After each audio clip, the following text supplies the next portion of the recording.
안녕하세요. 오늘도 사연살롱을 찾아주셔서 감사합니다. 결혼 6년 차, 행복한 가정을 꾸리고 있는 30대 중반 여자입니다. 어려운 일이 닥쳐봐야 누가 진짜 내 편인지 알 수 있다는 말이 있죠. 딱 저희 시댁을 두고 하는 말 같았어요.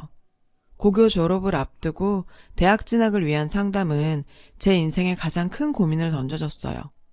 원하는 학교에 들어가기 위한 점수가 부족했냐고요? 아니요. 다행히도 수능 성적은 제가 원하던 학교 학과에 들어가기에 충분했어요. 제 걱정은 바로 저희 아빠였는데요. 저희 부모님께서는 제가 아주 어릴 때 이혼하셨고 아빠는 저를 홀로 키우셨어요. 사실 제가 워낙 어릴 때 이혼하셔서 엄마에 대한 기억은 전혀 없었고 늘 제 인생은 아빠와 함께 했는데요. 아빠는 엄마의 부재를 미안해 하셨죠. 하지만 저는 아빠의 존재만으로도 전혀 부족함을 느끼지 않고 학창시절을 보내게 되었어요.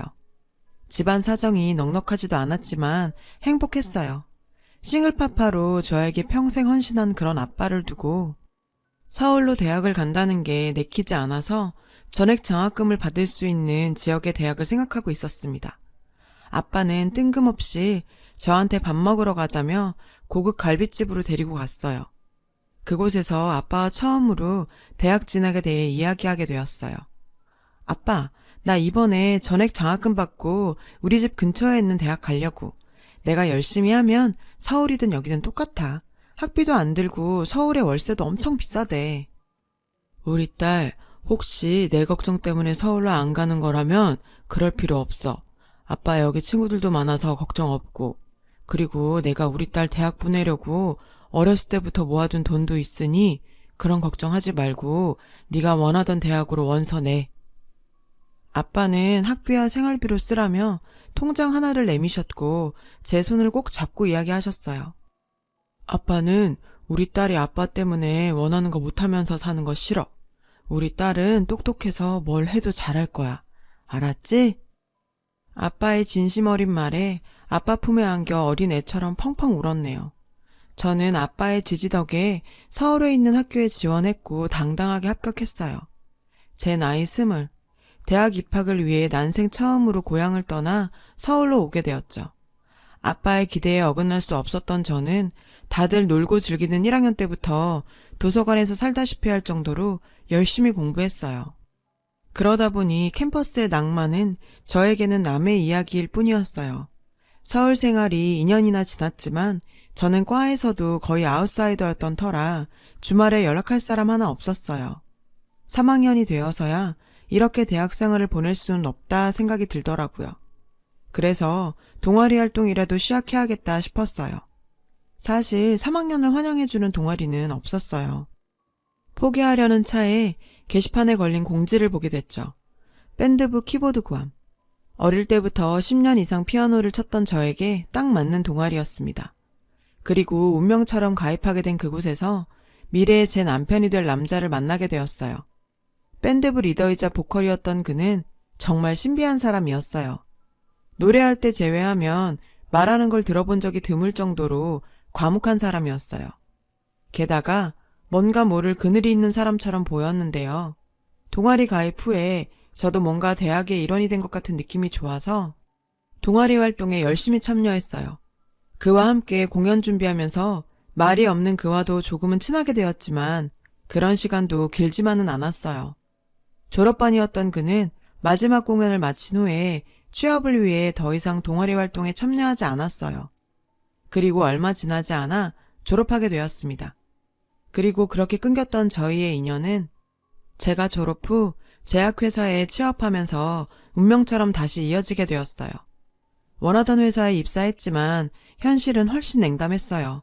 손대는 것마다 실수투성이에 동료들에게 피해만 주고 내가 겨우 이 정도밖에 안 되나 싶어 좌절하고 있는 저에게 누군가 말을 걸어왔어요. 너 수진이 아니야? 제 이름을 부르며 다가오는 한 남자. 아무리 봐도 누군지 모르겠더라고요. 나야 나 김영석. 카이로스 동아리. 벌써 나 까먹은 거야? 순간 김영석이라는 이름이 머릿속을 스치면서 그가 형석 선배라는 걸 알게 되었어요. 긴 장발에 늘 자유분방한 패션을 하고 다니던 그가 단정한 짧은 머리에 와이셔츠 입은 회사원의 모습을 하고 있으니까 제가 못 알아보는 것도 어찌 보면 당연한 일이었어요. 괜찮아, 괜찮아. 못 알아볼 수도 있지. 나 많이 달라졌지? 먹고 살려다 보니 나도 변하더라. 완전히 달라진 외모와 함께 말없이 시크했던 성격도 많이 바뀐 것 같았어요. 그런 그의 모습이 뭔가 짠하기도 했지만 말수가 없어 더 알 수 없는 사람이라 벽이 있던 관계에서 조금은 더 친근하게 느껴지더라고요. 그리고 그는 저에게 정말 놀라운 사실 하나를 알려줬어요. 그가 저희 과 선배였고 제가 동아리에 들어가기 전부터 저를 알고 있었다고 했어요. 참, 얼마나 과 생활을 안 했으면 자기 동아리장이 과 선배인 것도 모르고 있었냐며 웃었는데 학교 선후배로 시작한 인연이 회사로까지 이어지게 되면서 좀 더 가까운 사이가 되었죠. 회사 끝나고 개인적으로 밥도 먹고 술도 마시면서 정을 쌓은 저희는 연인관계로 발전하게 되었어요. 그렇게 2년간 회사 안에서 비밀스러운 연애를 즐기던 저희는 제 28번째 생일날 그의 프로포즈로 결혼 약속을 했습니다. 결혼 허락차 각자의 집을 방문하게 되었어요. 저희 아빠는 허락 같은 게 왜 필요하냐시며 그를 환영해줬어요. 그리고 그의 집을 방문했죠. 집안이 뭔가 무겁고 이상한 느낌이 있었어요. 그게 단지 느낌만은 아니라는 걸 곧 알게 되었습니다. 예비 시모께서는 시아버지에 비해 어려도 너무 어려 보였어요. 저녁을 먹는 내내 그는 어머니에게 한마디도 하지 않더라고요. 무거운 분위기 속에 예비 시부모님과 처음 만남을 마친 후 그는 저에게 본인의 집안 이야기를 해줬습니다. 사실 아까 그 여자분 내 친모가 아니야. 친엄마는 나 어릴 때 사고로 돌아가셨어. 시아버지께서는 아내를 잃은 후 내내 힘든 시간을 보내시다가 6, 7년 전쯤 등산 모임에서 만나게 된 여자분과 함께 살림을 차리셨다고 했는데 남편은 새엄마가 된 그녀가 마음에 들지는 않았대요. 아버지께서 다시 기운 차리시고 살아가시는 모습에 그저 받아들이기로 했다고 하더라고요. 남편의 이야기를 듣고 나니 남편의 첫 인상에서 뭔가 그늘이 느껴졌던 이유를 알 것만 같았는데 동시에 저와 같은 아픔이 있는 그에게 더 큰 동질감을 느끼게 된 계기가 되었죠. 그리고 결혼 후 저도 남편이 왜 이리도 새엄마를 마음에 들지 않아 했는지 점차 알아가게 되었어요. 그 사람은 시아버지가 있을 때는 천사 같은 새엄마이자 시어머니 노릇을 했는데 시아버지만 없으면 완전히 다른 사람이 되곤 했어요. 시아버지 생신날 오랜만에 시댁에서 함께 밥을 먹게 되었는데 그날도 남편은 뭔가 기분이 좋지 않아 보였죠. 시아버지와 함께하는 식사 자리에서 역시나 저희에게 살갑게 구는 시어머니셨는데 우리 형석이 많이 먹으렴. 우리 애기도 많이 먹으렴. 남편은 아무 대답도 하지 않았고 그 모습에 아버님께서는 버럭 화를 내셨는데요. 형석아, 넌 10년이 지나도 어찌 변하질 않는구나. 사람 말을 하면 대답을 해야지. 남편은 그저 묵묵히 밥을 먹을 뿐이었죠. 여보, 괜찮아요. 애 혼내지 마세요. 억지로 그게 되겠어요? 10년이 안 되면 20년 노력하면 되죠. 역시나 시아버지 앞에서는 그저 천사표 시어머니시더라고요. 화가 나신 아버님께서는 주방을 나가버리셨는데요. 그때부터 시어머니의 완벽히 다른 얼굴이 드러났어요. 얘야, 넌 네 남편이 그런다고 너까지 대답을 안 하니? 네 남편이 나 개무시한다고 너도 나 무시하는 거야? 그래? 아버지의 행복을 위해 지금도 꾹 참고 있는 남편은 마치 늘 당하던 것인 양 흘려들었어요. 남편의 그런 모습에 시어머니의 불똥은 늘 저로 향하게 되었어요. 결혼 2년 만에 아이를 가진 저는 출산을 위해 휴직을 하게 되었습니다. 그때부터 시어머니의 괴롭힘이 시작되었죠. 변호사셨던 시아버지는 늘 재판 준비로 바쁘셨던 터라 집에는 시어머니만 계셨고 이런저런 핑계를 대가면서 저를 집으로 불러들이더라고요. 얘야, 너는 여자애가 돼서 김치도 하나 못 담그니? 친정엄마가 없으니 이런 거 하나도 못 배웠지. 아니 어머님, 아무리 그래도 말씀이 좀... 뭐라고? 너 시애미한테 대드는 거니? 지금 나 무시하는 거니? 일부러 저에게 시비 걸듯 공격하는 시어머니는 무슨 말만 하면 자기를 무시하는 거냐며 소리치셨어요. 그런 일이 있고 나면 도대체 시아버지께 어떻게 말했는지 몰라도 시아버지의 꾸지람이 이어졌는데요. 애기야, 아무리 그래도 네 시엠이다. 너도 지킬 건 지켜다오. 시아버지의 호통 앞에 저는 그저 시어머니께 사과드릴 수밖에 없었죠. 시어머니는 시아버지 뒤에 숨어서 저를 보며 조소를 날리고 있었고요. 그 모습에 정말 스트레스가 날로 쌓여만 갔고 극심한 스트레스로 인해 뱃속의 아기까지 위험한 상황에 놓이게 되었어요. 뒤늦게 상황을 알게 된 남편은 자신이 전부 해결하겠다며 저와 함께 시어머니를 찾아갔어요. 도대체 왜 그러시는 겁니까? 왜 제 차를 자꾸 괴롭히는 겁니까? 예, 내가 언제 네 차를 괴롭혔니? 시어미가 며느리한테 일 좀 시키는 게 괴롭히는 거니? 남편은 뭔가 결심한 듯 단호하게 말했어요. 나 당신이 숨겨놓은 아들 있는 거 다 알아. 그저 아버지가 행복해 하셔서 아무 말 안 하고 넘어갔는데 내 여자까지 건드리면 나도 더 이상 안 참아. 그 순간 시아버지께서 집으로 들어오셨고 시어머니는 마치 핍박받는 새엄마의 빙이 된 듯 하더라고요. 나는 그저 너희랑 잘 지내려고 좋은 시어미가 되고 싶어서 그런 건데. 시어머니의 눈물 뚝뚝 흘리시는 모습에 시아버지께서는 소리를 버럭 지르셨고 저희를 쫓아내셨죠. 형서가, 내가 널 그렇게 키웠니? 아무리 그래도 나랑 같이 살고 있는 사람한테 이렇게 모질게 굴 수 있는 거니? 꼴도 보기 싫다. 남편과 저는 아버님에게 거의 쫓겨나듯 집에서 나오게 되었고 그 후로 시댁에 갈 수가 없었어요. 그리고 1년 만에 듣게 된 소식은 시아버지가 암 판정을 받았다는 소식이었습니다. 남편과 급하게 아버님 댁을 찾아갔어요. 그곳에서 충격적인 장면을 목격하게 되었습니다. 아유, 우리 현수 고생 많았다. 이제 곧 저 노인네 죽으면 이 집에서 엄마랑 같이 살면 돼. 조금만 더 참으면. 집안에는 시어머니와 고등학생쯤 돼 보이는 남자아이가 웃으면서 대화하고 있었는데요. 남편이 그렇게 화가 난 모습은 정말 처음 보는 듯 했어요. 아버지가 왜 죽어? 그리고 누구 맘대로 너희가 이 집에서 살아? 남편의 갑작스러운 등장에 시어머니는 상당히 놀란 눈치였고 자기 친아들을 등 뒤로 숨기더라고요. 뭐라는 거니? 너희가 여길 왜 와? 누구 맘대로 왜 여길 들어와? 저 영감 너희 때문에 암 걸린 거야. 니들이 속 썩여서. 그리고 말은 바로 해야지. 네 아버지 죽으면 이 집 내 거야. 평소 시아버지 앞에서는 그렇게 잘할 수 없던 시어머니는 이제 그 더러운 가면을 쓰지 않기로 했는지 노골적으로 아버님이 돌아가시길 바라는 듯 보였어요. 당신, 아버지가 이거 알면 가만히 있을 것 같아? 그동안 너 같은 여자라도 우리 아버지 행복하게 해줄 수 있다면 그만이라고 생각해서 참아왔는데 더 이상 못 참아. 네가 못 참으면 어떡할 건데?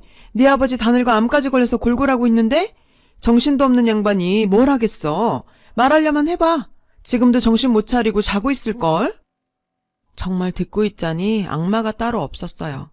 남편은 손까지 부들부들 떨면서 방문을 여는 순간 그 자리에 있던 모든 사람이 순간 움직일 수가 없었습니다. 시아버지께서는 방문 앞에 서 계셨고 저희의 대화를 모두 듣고 계셨어요. 시아버지의 모습을 보자 그 여자는 또 연기를 시작했는데요. 여보, 애들이 또 나를 이렇게 모함하고 업신여기네요. 당신 병간호한다고 매일 이렇게 가슴 졸이면서 지냈는데. 시아버지께서는 모든 걸 체념한 듯 담담하게 말씀하셨습니다. 내가 당신 전남편 사이에 아들 있는 거 모를 줄 알았어?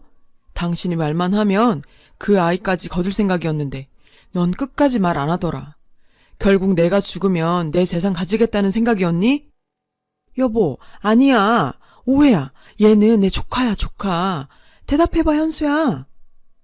정말 밑바닥이 어디까지인지도 모를 그 여자는 멘탈이 터졌는지 결국 막말을 쏟아내더라고요. 참 다 늙은 남자랑 살아줬더니 어이가 없어서. 양심도 없지. 내가 당신 암수발까지 해야 된다는 거야, 뭐야. 모르겠고 법적으로 해. 결국 당신 수발한 것도 나라고. 이혼하면 당신 재산 반은 내놔야 해. 그거 알아? 이혼 전문 변호사인 아버님 앞에서 법으로 하자는 그 여자에게 시아버지는 진짜 법적으로 대해주셨어요.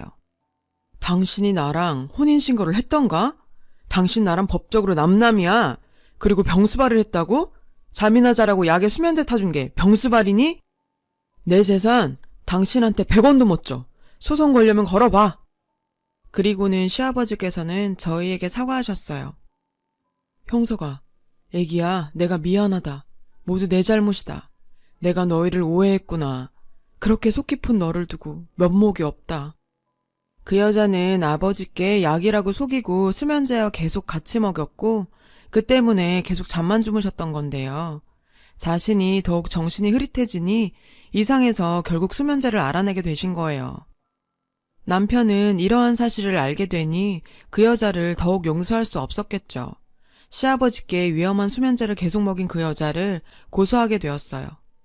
참 법이란 게 저희 마음 같지가 않더라고요. 아프신 아버지께 수면제인 걸 알면서도 과도하게 먹인 그 여자에게 감방행이 아닌 겨우 벌금형이 떨어지게 되었어요. 웃기죠? 그래도 시아버지가 피땀 흘려 모으신 재산을 그런 악마 같은 여자한테 한 푼도 쥐어주지 않았다는 건 그나마 정말 다행이었습니다. 시아버지께서는 암 진단을 받고 한참을 집에서 방치했던 터라 서둘러 치료를 시작했고 다행히 상태가 좋아서 수술하시고 현재는 회복치료 진행 중이에요. 그 와중에 저희 친정아빠가 정말 뜻밖의 제안을 해줬어요. 둘 다 혼자 늙어가는 처지에 사돈 공기 좋은 곳으로 모셔서 요양하면서 같이 살아도 좋을 것 같다며 고향에 있는 집을 처분하고 올라오셨거든요. 시아버지께서 공기 좋은 곳을 원하시기도 하고 몸 상태도 그런 곳에 사시는 게 맞는데 맞벌이 부부에 아이까지 있다 보니 시골로 내려가는 건 무리여서 시아버지를 요양원으로 모셔야 하나 걱정 많이 했었어요. 모두의 상의 끝에 경기도에 작은 전원주택을 구해 양가 아버지를 모시게 되었죠. 거리가 가까워 저희가 반찬도 해다 드리고 들러보기도 좋고요. 사돈끼리 저러기도 쉽지 않은데 서로 형님 동생 하면서 친구처럼 잘 지내고 계시네요. 엄청난 일을 겪은 만큼 아버님도 남편도 우리 가족 더 행복했으면 좋겠습니다. 여러분, 사연 댓글에 응원과 현명한 조언 부탁드려요. 좋아요와 구독은 저에게 큰 힘이 됩니다. 오늘도 좋은 일 가득하세요.